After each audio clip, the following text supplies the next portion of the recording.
leading a family. And I looked at him at that time. I was very young at that time. So I looked at him and I said, Sir, don't you think that if he really wanted the spoon, he should have tried a lot harder to be where I am?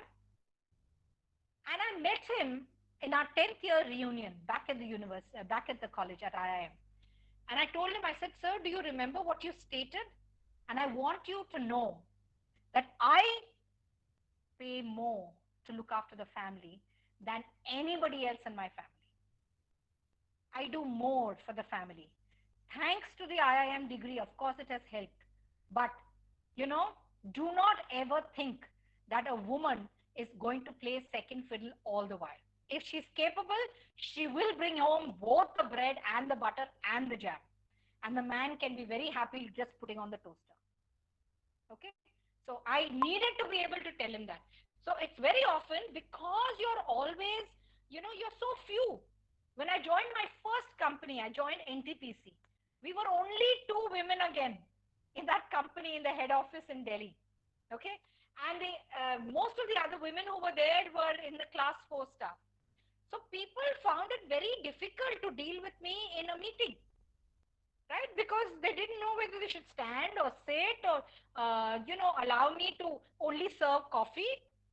And I was completely a feminist. Remember, I'd grown up in college during the Beatles and the 1970s were my college days in Delhi University. And we were very strong on feminism at that time. So I had joined the war against, war against rape and war against dowry in university. We marched to Tihar jail, where at that time Kiran Bedi was the jailer at that time, the superintendent of police at that time. We did a lot of that. So for me, when people wanted to stand up when I entered the room in a work atmosphere, I couldn't take it. Or when they expected me to be able to come and give them coffee, sorry, that's not my job. You can get your own coffee, and while you're getting it, get one for me too, right? So when I was known to be a very bossy person, I was known to be a person who was extremely pushy. But I was breaking the bias that was there in people's minds about how people in authority should behave, because people in authority at that time were men. I don't blame them. They only saw men at that time. And I was one of the very few women out there, right? But it was important for me to be able to change it. And also, so I was known to be very bossy. Now, if I take a roundabout way of trying to tell people, like, okay, I want to make a presentation, and I think that I have it all. But I will wait for my boss. If I'm going to be waiting for my boss to be able to tell me, okay, Lekha, you haven't actually made a presentation for the last month. Why don't you make a presentation this time in front of the board? I'm People are going to think that I'm incompetent. Why can't I ask for it? All the men are asking for a chance to be able to put their presentation in front of the board. Just because I'm a woman, I shouldn't ask? That's wrong, right? I don't want to be looked at as incompetent, right? I have to be able to solidify my position. That does not mean I'm going to be less of a woman. I will still be as feminine as possible, but I I don't need to wear pants. I don't need to wear a skirt. I don't need to wear high heels because men expect me to wear high heels. Sorry. No. I will wear a sari because I like wearing a sari. I will put a bindi because I like putting on a bindi. I will dress up for myself, not to be able to fit your image of what a woman should be. And that is what I want women to be able to be. Be feminine, be pretty. You add a lot of color to the world. We women have I love making fun of women because I know I'm that as well. And men love making fun of women too. Men do not like being made fun of, by the way. So you will see in my entire presentation, I used very little to be able to, pierce the balloon of a man's ego, because you need to be able to bolster it a little bit, right? It's fine. That's the management style that we use with gender. So men and women, please assume that, women will not definitely need to adapt male business models. We will adopt our own style of leadership. Okay, we don't need to be aggressive. We don't need to be dominant. Yes, we will be forceful. We will be assertive. We will be stern. We will say this far and no further. Men tend to think that if there is a woman, I can make a pass at her. And she will definitely, I'm God's gift to mankind and womankind and the world. So, if I tell her that let's go out for a coffee, she's definitely going to jump all over me and say, yes, of course, I'll come for a coffee. What rubbish. There has to be a line that is drawn. Both men and women need to know that there is a professional side to every relationship. Be very careful. Today, in these days of gender harassment, it can be both sides. Sexual harassment can be on both sides. Like a woman also can get thrown with a case of gender harassment, right? So be very careful. Do not assume that all men are the only analytical kinds and women will only talk about the fluff. Not at all. Women have learned to be analytical. Women have learned to deal with data. They may not be naturally that way, but they have learned to be that because they realize that competitiveness is going to call for them to be in that space. So right now we have to understand today's managers need to be human relations oriented rather than competitive. Men and women need to be extremely flexible by combining the skills that are thought of to be typically male and typically female. Break that. Not necessary at all. Not necessary at all that a man is going to teach business research or engineering and a woman is going to teach communication. It's complete rubbish. In fact, very often a woman is better at making sure that the class does not understand the maths problem. She can see it in their eyes, right? Whereas a woman, a man may just go ahead and say, okay, nobody is telling me that they can't understand, so I can go on to the next problem, right? A woman is more sensitive to nuances of body language, remember? So there is a masculine style, but both men and women can show this. Achieving the goal is very important, but how people are getting to that goal is also important. The leader always requires recognition over team, not often true. Okay, this is a masculine style. But it's okay if the woman leader also gets recognition.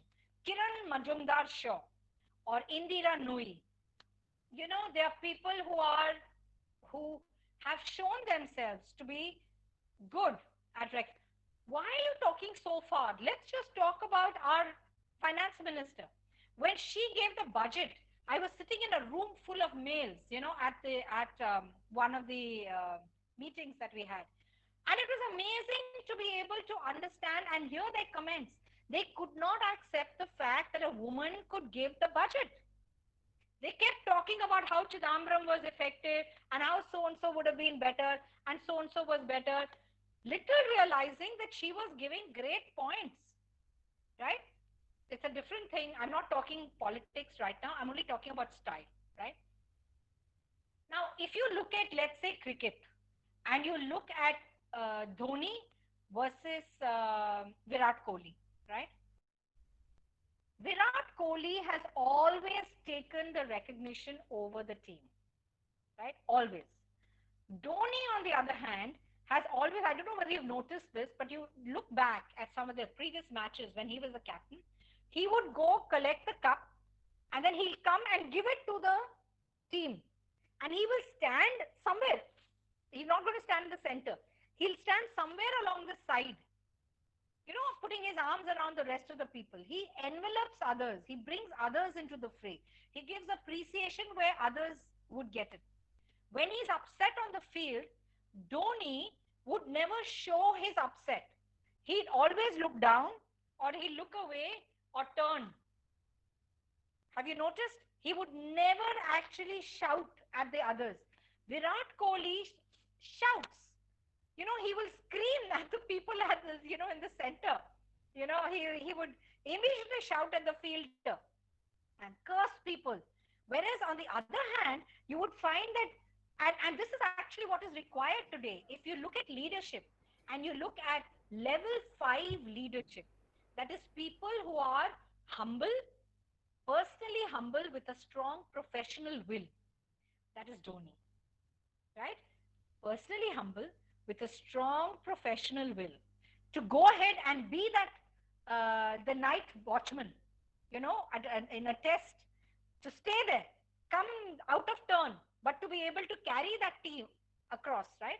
Whereas if you look at Sachin Tendulkar, fabulous as a cricketer, horrible as a leader, he couldn't carry the team along.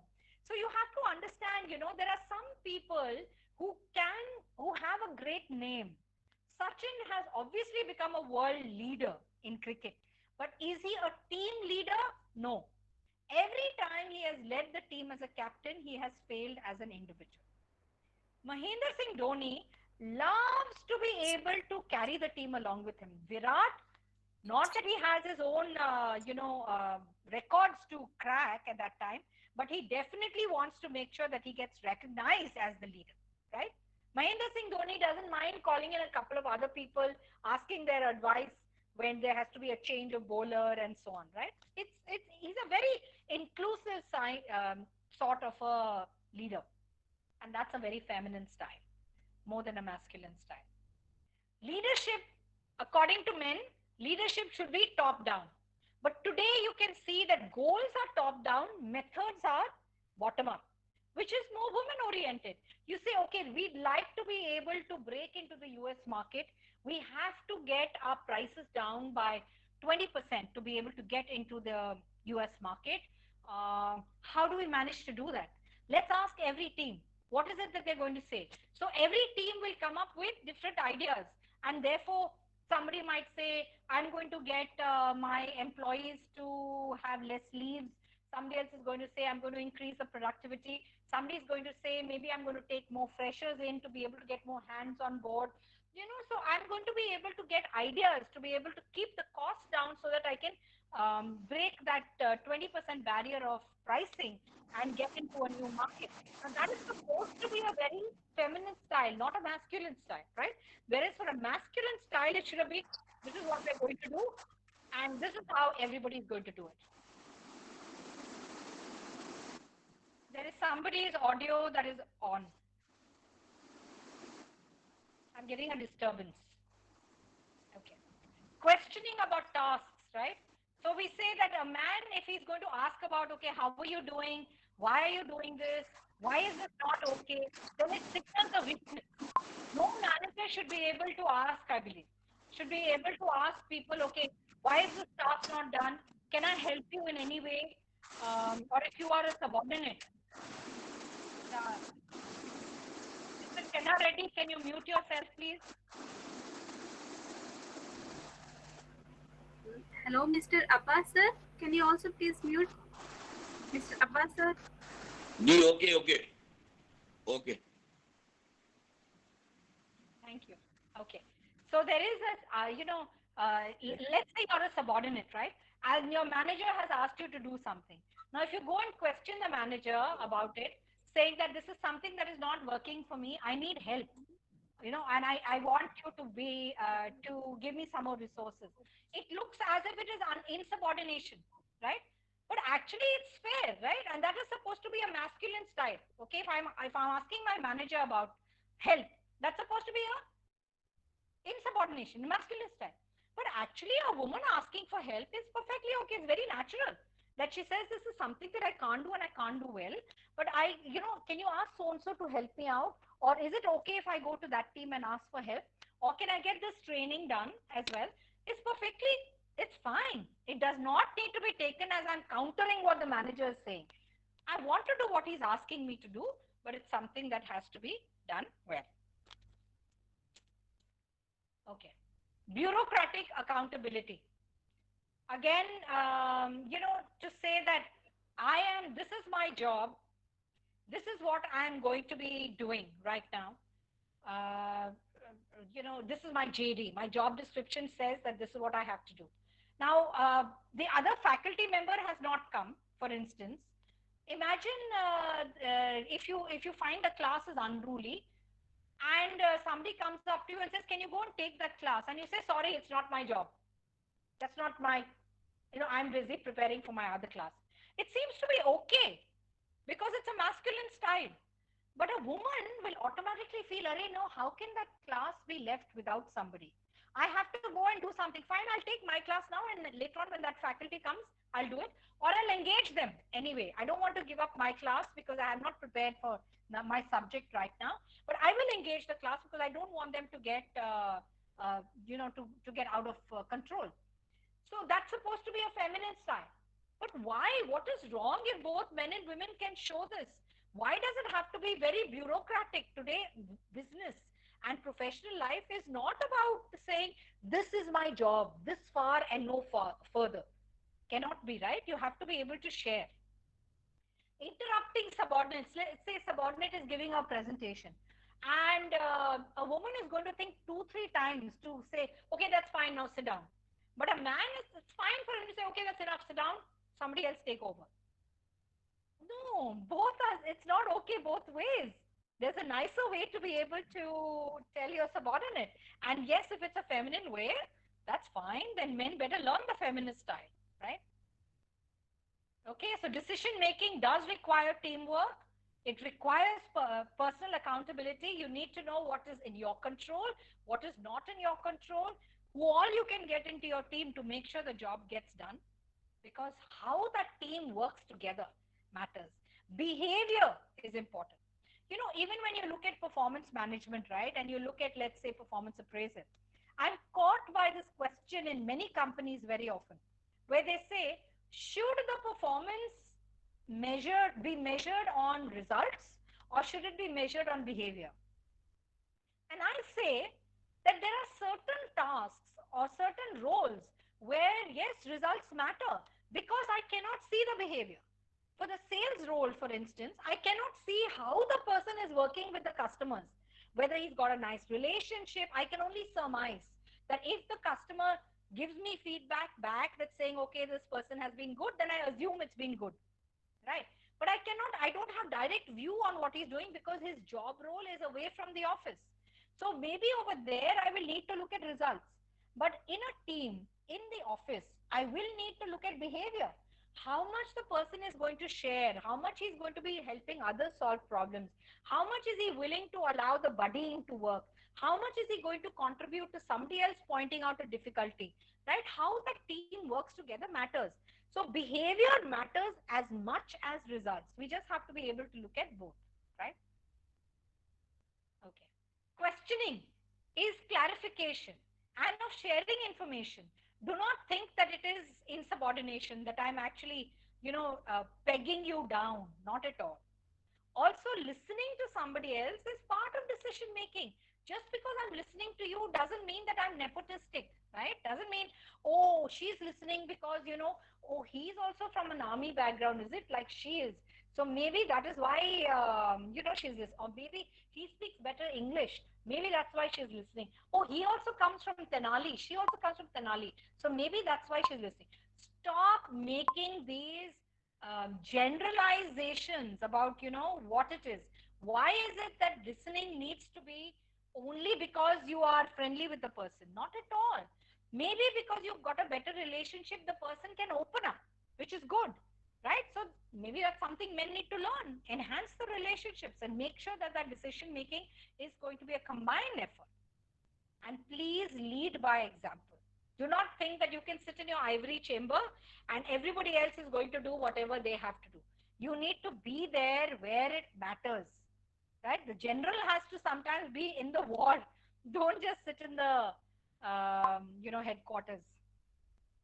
So these are some quick tips for men and women. Men, please give compliments more freely. Doesn't mean compliment is only about how people are looking. That is talking down. If you're going to tell a woman that she's very pretty, that is talking down and can be harassment as well.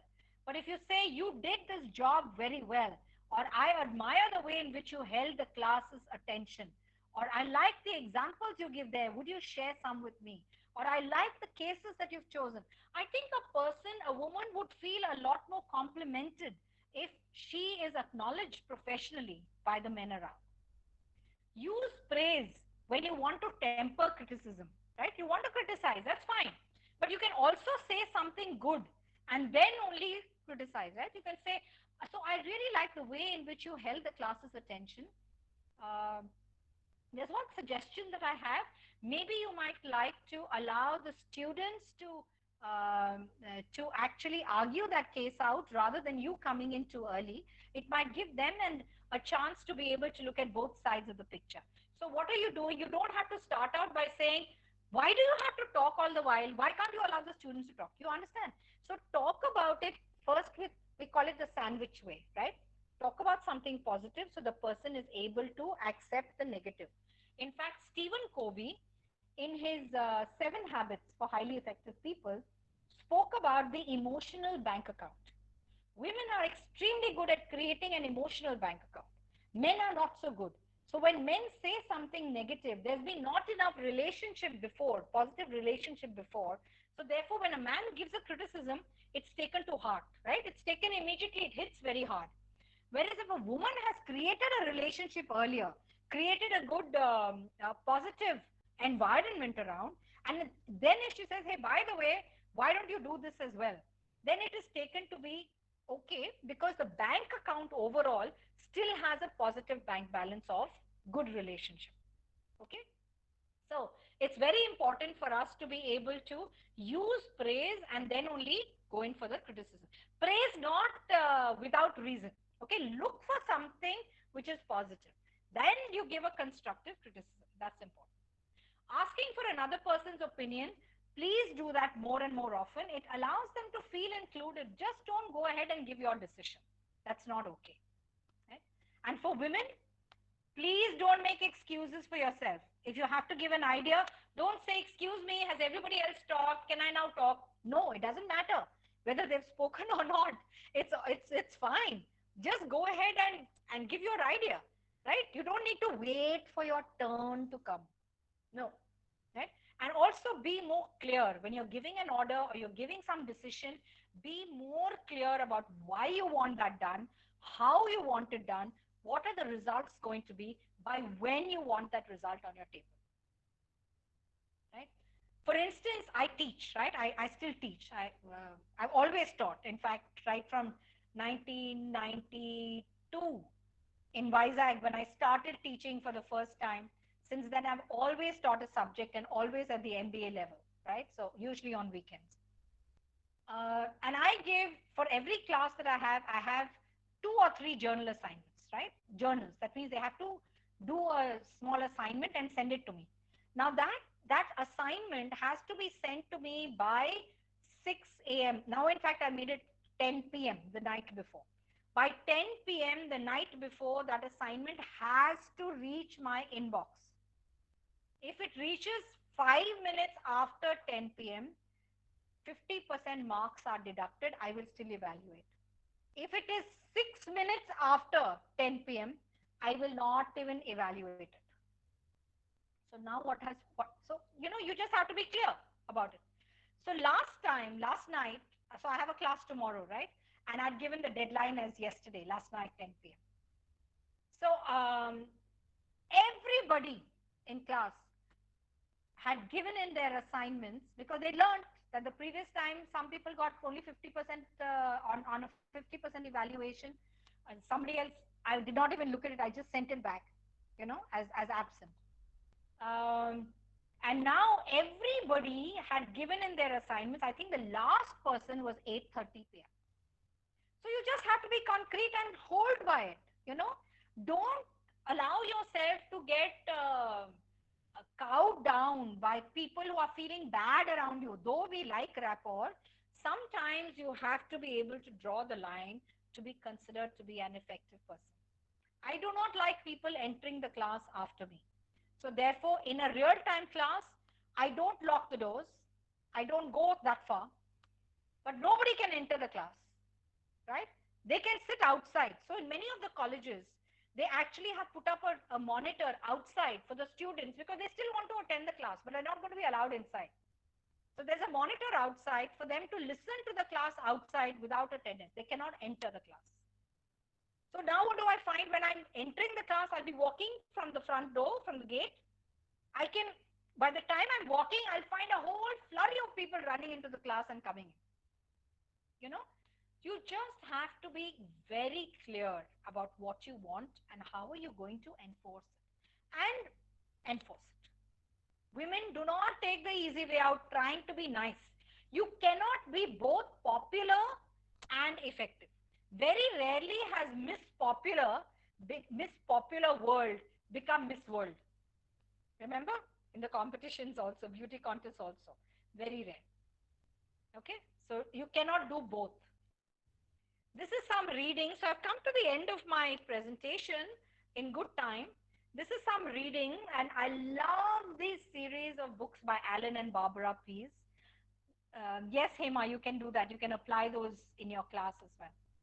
So some of the readings. This is a couple, Alan and Barbara Pease. But you know, they have understood the psyche of women and men so beautifully that I actually prefer their book to this one on the far right at the bottom. Men Are From Mars and Women Are From Venus by John Gray. That's a book which is very famous, of course.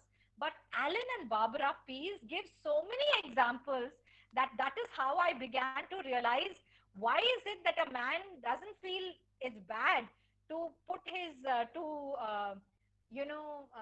even butt out his cigarette in an ashtray instead of doing it in an ashtray to butt it out in a flower pot because there's moisture in the flower pot. He looks at it and it's okay. But a woman will say, my God, my plant, my pot, and looking so ugly, right? So the examples that are given by Alan and Barbara Pease are fabulous.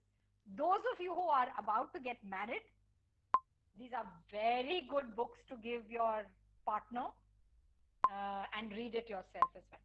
So why men don't listen and women can't read maps, why men lie and women cry, why men don't have a clue and women always need more shoes. This is so true, right? I mean, a man is okay to have one sandal, one pair of black shoes, one pair of brown shoes, one pair of rubber chappals. He's okay.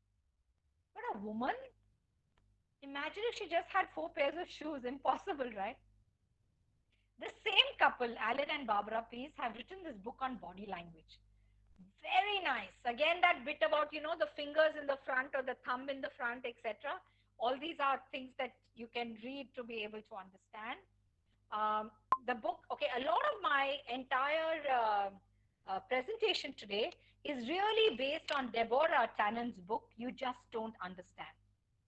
Very good book, a lot about the psychology. You may find it a little boring to read because there's a lot of theory and a lot of science and a lot of surveys that have gone in. I think I have taken out the gist of it and presented it to you right now. But it's a very good book if you really want to go deep into this particular subject of gender sensitivity. It's a very good book and you must read. Then the other one that I was telling you about was the entire series of books by Daniel Goleman about intelligence, emotional intelligence. His first book, which made the New York Times bestseller list and was there for years and years on it, was Emotional Intelligence.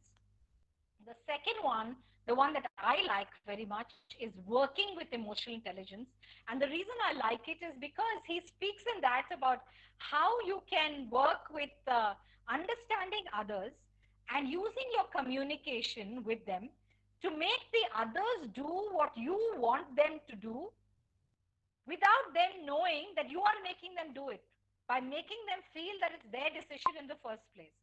So it's like going to your manager and asking for leave and asking it in such a beautiful way by talking about how much you've achieved earlier and how you have been able to do it in the past.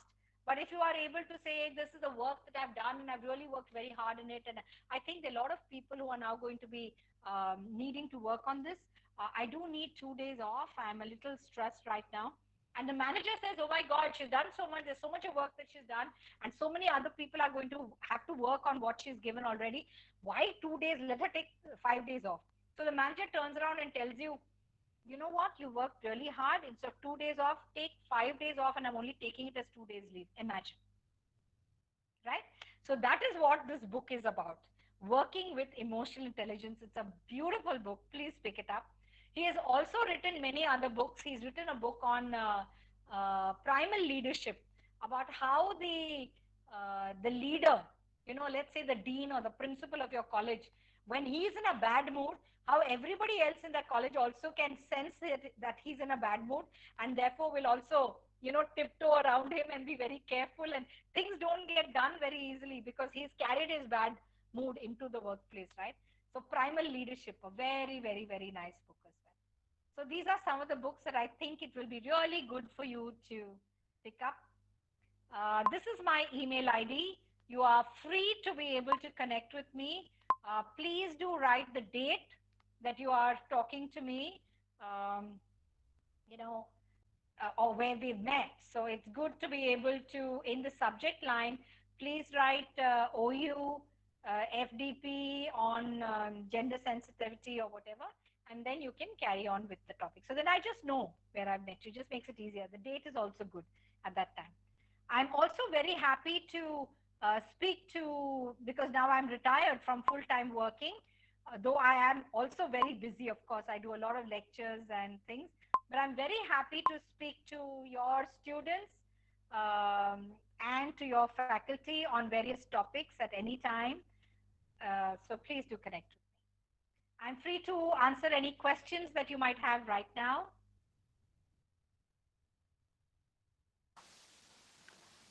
Good evening, ma'am. Good evening. This is Shweta here again, ma'am. Yes, Shweta. I was just about to ask you, rather request you if we can remain in touch over organizing lectures with you, Yes. because gender issues are important across the brackets of society. For example, for students also, a lot of my students Absolutely. who are who are couples, they are staying apart, and Yes. but we must respect this kind of relationship also. This is high time we acknowledge it.